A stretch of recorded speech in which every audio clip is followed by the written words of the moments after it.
So good evening class. লাস্টে আমরা করেছিলাম হচ্ছে কোম্পানি অডিট শুরু করেছিলাম, আর সেখানে আমরা পড়েছিলাম হচ্ছে ফার্স্ট অডিটর আমি কিভাবে অ্যাপয়েন্ট করব, গভর্নমেন্ট কোম্পানির, নন গভর্নমেন্ট কোম্পানির, আর ইভেন বোধহয় নন গভর্নমেন্ট কোম্পানির সাবসিকুয়েন্ট অডিটর কীভাবে অ্যাপয়েন্ট হয় সেটাও আমরা কথা বলে নিয়েছিলাম। সো আজকে স্টার্ট করব হচ্ছে তোর government company appointment of subsequent auditor.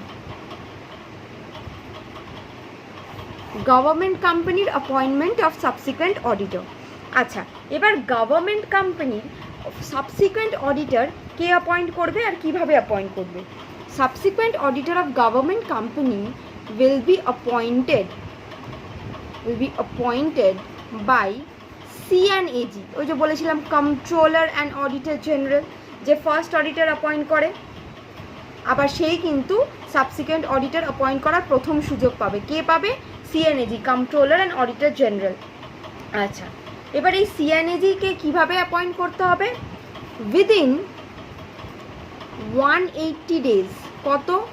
Within 180 ডেজের মধ্যে from the start, within 180 days from the start of the financial year, within 180 days from the start, within 180 days from the start of the financial year, within 180 days from the start of the financial year কি করতে হবে?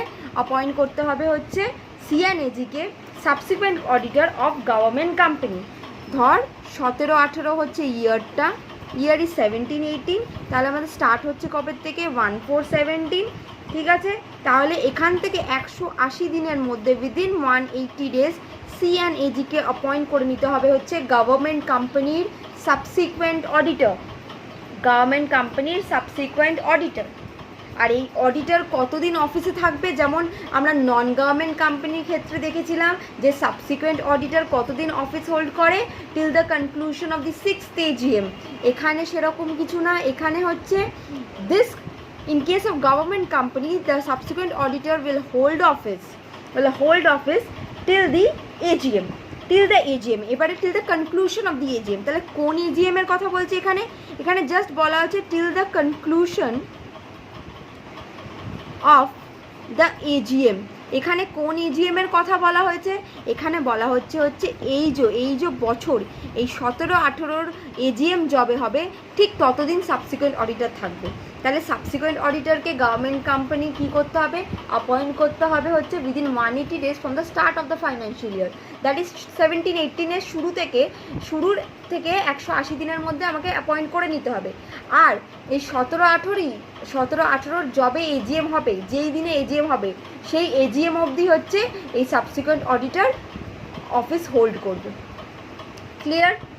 এটা হচ্ছে government কোম্পানির ক্ষেত্রে appointment of subsequent auditor. So in case of government company, the subsequent auditor shall be appointed by CNAG within 180 days from the start of the financial year, and such auditor will hold office till the conclusion of the AGM. Which year's AGM? Of the same year's AGM. Clear? Of the same year's AGM.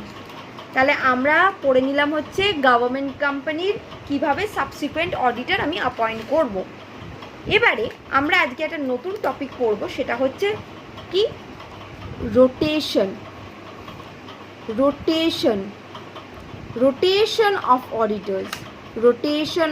অডিটর্স। Next আমরা যেটা পড়ব সেটা হচ্ছে rotation of অডিটর্স। আশা করছি দেখা যাচ্ছে। হ্যাঁ, rotation of অডিটর্স। আচ্ছা, এবার রোটেশন অফ অডিটর্সে কী হয়? রোটেশন অফ অডিটর্স মানে ধর একটা অডিটরকে আমি অ্যাপয়েন্ট করলাম, এমন তো না যে সেই অডিটরই থেকেই যাবে। যদি এরকম হয় তাহলে কি ব্যাপারটা হয় যে সেই অডিটর কিন্তু সেই কোম্পানির সঙ্গে ধীরে ধীরে আরও রিলেটেড হয়ে যাচ্ছে, তার একটা সম্পর্ক ডেভেলপ করে যাচ্ছে। তখন কিন্তু পরবর্তীকালে তার অডিটের কাজ করতে খুব প্রবলেম হয়ে যাবে। কারণ যে দেখবি কোনো দোকানে আমরা বারবার যদি যাই, ওখান থেকে যদি কিনতে থাকি, দেখবি ওই দোকানের প্রতি আমাদের একটা টান এসে গেছে, আর তাদের সঙ্গে আমাদের একটা রিলেশন তৈরি হয়ে গেছে।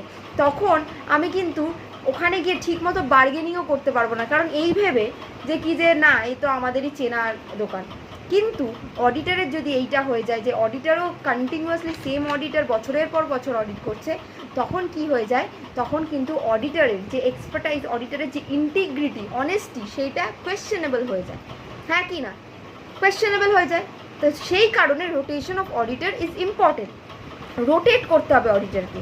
আর রোটেশন অফ অডিটার কাদের জন্য অ্যাপ্লিকেবল, ফার্স্ট আমরা অ্যাপ্লিকেবিলিটিটা জানি।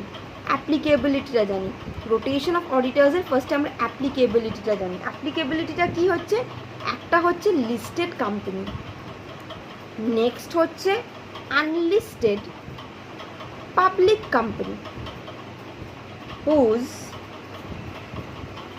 paid up share capital is minimum 10 crores. First হচ্ছে লিস্টেড কোম্পানিজের জন্য ম্যান্ডেটরি এই রোটেশন।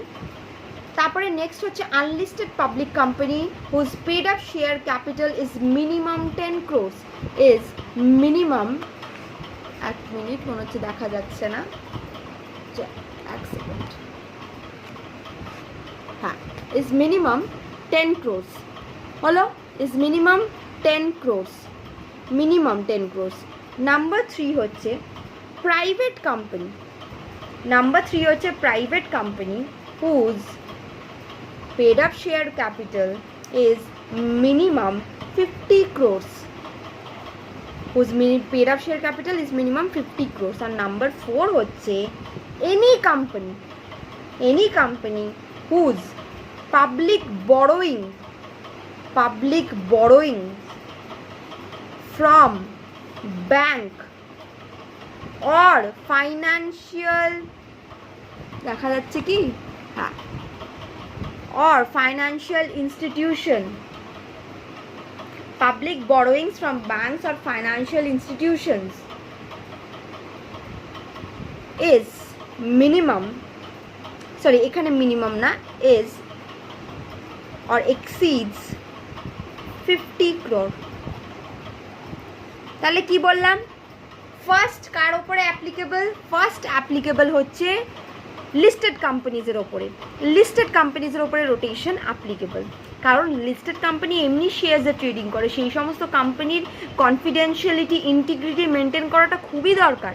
তো এই কারণে লিস্টেড কোম্পানিজের ওপরে অ্যাপ্লিকেবল। তেমনই আনলিস্টেড পাবলিক কোম্পানি, এমন তো অনেক পাবলিক কোম্পানি আছে যেগুলো লিস্টেড না, আনলিস্টেড, যাদের minimum paid up share capital 10 crore, তাদেরও কিন্তু রোটেশন তাদেরও ম্যান্ডেটরি।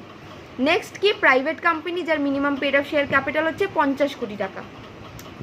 আর যে কোনো কোম্পানি যারা পাবলিক ডিপোজিট নিয়ে রেখেছে বা কোনো পাবলিক বরোয়িংস করে রেখেছে বা কোনো ফিনান্সিয়াল ইনস্টিটিউশন